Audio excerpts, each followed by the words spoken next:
নামাজ একটি শ্রেষ্ঠ ইবাদত। কেন শ্রেষ্ঠ ইবাদত? যখন আমরা নামাজে দাঁড়িয়ে আল্লাহ তাআলার তাসবিহ পাঠ করি, কোরআন তেলাওয়াত করি, আমরা যদি একবার ভেবে দেখি ঠিক এই অবস্থায় পৃথিবীর কত অসংখ্য সৃষ্টি রয়েছে, অর্থাৎ দাঁড়িয়ে দাঁড়িয়ে আল্লাহ তাআলার তাসবিহ পাঠ করছে। গাছপালা, পাহাড় পর্বত, তারা সবাই দাঁড়িয়ে আছে, দাঁড়িয়ে দাঁড়িয়ে আল্লাহ সুবহানাহু ওয়া তাআলার তাসবিহ পাঠ করতেছে।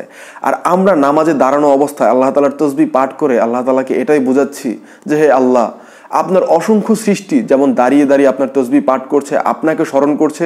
হে আল্লাহ, দেখুন আমিও দাঁড়িয়ে রয়েছি, আমি দাঁড়িয়ে দাঁড়িয়ে আপনার তাসবিহ পাঠ করছি।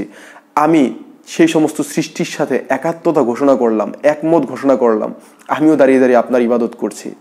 নামাজে যখন ভাই আমরা রুকুতে যাই, সেই রুকুর অবস্থায় কত সৃষ্টি রয়েছে পৃথিবীতে। আপনি যদি দেখেন অসংখ্য পশু পাখি, গরু, ছাগল, বাঘ, সিংহ থেকে শুরু করে অসংখ্য স্তন্যপায়ী প্রাণী যারা কিনা এই রুকুরত অবস্থায় রয়েছে, এবং আমরাও সেই অবস্থায় গেলাম। সেই অবস্থায় গিয়ে আমরা আল্লাহ তাআলার প্রতি কি প্রকাশ করলাম যে হে আল্লাহ, অসংখ্য সৃষ্টি জগৎ আপনার যেভাবে এই রুকু অবস্থায় আপনাকে স্মরণ করছে, আমরাও দেখুন ঠিক একই অবস্থায় আপনাকে ডাকছি, আপনাকে স্মরণ করছি। আল্লাহ, আমরাও সেই অসংখ্য সৃষ্টি জগতের সাথে একাত্মতা ঘোষণা করলাম, এভাবেও আপনাকে মেনে নিলাম। যখন নামাজের সবচেয়ে সুন্দর পজিশন আমরা সেজদাতে যাই, সেই সেজদাতেও রয়েছে অসংখ্য সৃষ্টির পজিশন।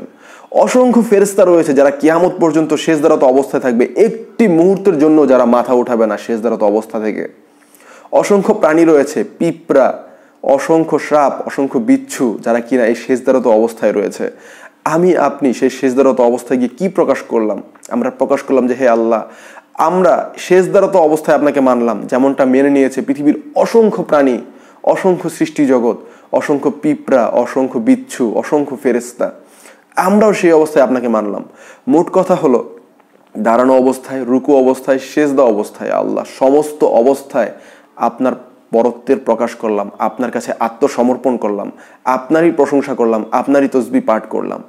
চিন্তা করে দেখুন, নামাজে এতগুলো পজিশন, কেন এতগুলো পজিশন ভাই?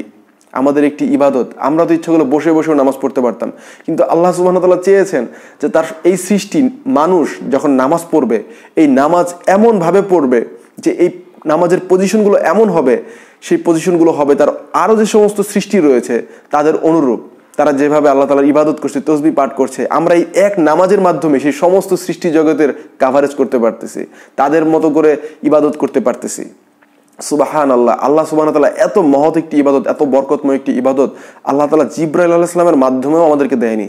আল্লাহ তাআলা স্বয়ং মুহাম্মদ সাল্লাল্লাহু আলাইহি ওয়াসাল্লামকে মেরাজে নিয়ে, আল্লাহ তাআলার কাছে নিয়ে, সেই 7 আসমানে নিয়ে, সেখানে আল্লাহ তাআলা নিজে দান করেছেন। ভাই একবার চিন্তা করে দেখেছেন কত বরকতময় এই ইবাদত? আর নামাজের এই পজিশনগুলো কত বরকতময়, কত চিন্তার বিষয় এগুলো। পৃথিবীর সমস্ত সৃষ্টি জগতের সাথে আমরা একাত্মতা ঘোষণা করছি, সব অবস্থায় আমরা পজিশনে যে আল্লাহ তাআলার বরত্বের ঘোষণা করছি, আল্লাহ তাআলাকে মেনে নিচ্ছি। সেই নামাজ আমরা এখন পড়তে চাই না। নামাজের কথা বললে আমরা বলি যে ভাই আমাদের প্যান্ট খারাপ, আমাদের এই খারাপ, ওই খারাপ, গোসল করিনি, কত কথা বলি, কত বাহানা ধরি। আসলে যদি আমরা বুঝতে পারতাম এই ইবাদতটা কত বরকতময়, কত প্রিয় আল্লাহ তাআলার কাছে, তাহলে আসলে আমরা কখনো নামাজকে মিস করতাম না। আমাদের আজকে থেকেই ইচ্ছা থাকবে, আমাদের আজকে থেকে উদ্দেশ্য থাকবে, নিজে তো নামাজ পড়বই, আমাদের যে বন্ধু বান্ধব আছে তাদেরকেও নামাজে নিয়ে যাব, আব্বু আম্মু আছে তাদেরকেও নামাজের দাওয়াত দিব, যারা পড়ে না সবাইকে আমরা আমাদের ফ্যামিলিতে, আমাদের সোসাইটিতে একটা ইসলামিক পরিবেশ গড়ে তোলার আজকে থেকেই চেষ্টা করব। সবাই আল্লাহ তাআলার রহমতে ভালো থাকবেন, আমার জন্য অনেক অনেক দোয়া করবেন। আসসালামু আলাইকুম ওয়া রাহমাতুল্লাহি ওয়া বারাকাতুহু।